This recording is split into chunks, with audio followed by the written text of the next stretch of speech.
നിങ്ങൾ ആലുവ അദ്വൈതാശ്രമത്തിൽ പോയിട്ടുണ്ടോ? പോയിട്ടില്ലെങ്കിൽ ഉറപ്പായിട്ടൊന്ന് പോകണം ഒരിക്കൽ. 1913 ശ്രീനാരായണ ഗുരുദേവൻ എസ്റ്റാബ്ലിഷ് ചെയ്താണ് ഈ ആശ്രമം. വല്ലാത്തൊരു ശാന്തതയുണ്ട് ഇവിടെ. കിളികളുടെ ശബ്ദവും അണ്ണാൻ്റെ കരച്ചിലും. ഈ ബാക്ക് സൈഡിൽ ആണ് പിതൃതർപ്പണം നടത്തുന്ന സ്ഥലം. ഇവിടെ നേരെ പെരിയാർ സുന്ദരിയായിട്ട് ഒഴുകണ കാണാം. അത് ആലുവ മണപ്പുറം കേട്ടോ. മനസ്സിനെ കുളിരണിയിക്കുന്ന ഈ കാഴ്ച ഒരു രസം തന്നെയാണ് കേട്ടോ. ശാന്തത ടു ദ കോർ. സൂര്യൻ്റെ ആ കള്ള നോട്ടം എങ്ങനെയുണ്ട്. ഇത് പുതുതായി പണി കഴിപ്പിച്ച ധ്യാന മന്ദിരം. ഗുരുദേവൻ്റെ ചെമ്പഴന്തിയിലെ വീടുണ്ടല്ലോ, അതേ മാതൃകയിലാണ് കേട്ടോ പണിതിരിക്കുന്നത്.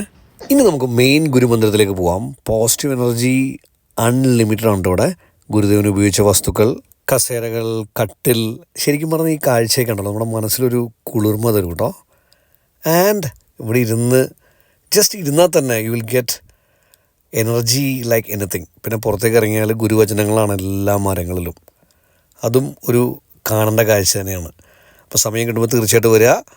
Thank you. Let good things keep on happening to all of us and love you all. ഒരു കാര്യം പറയാൻ വിട്ടുപോയേ, ഇറങ്ങിക്കേണ്ട അവിടെ ഒരു സുവനീർ ഷോപ്പ് ഉണ്ട് കേട്ടോ.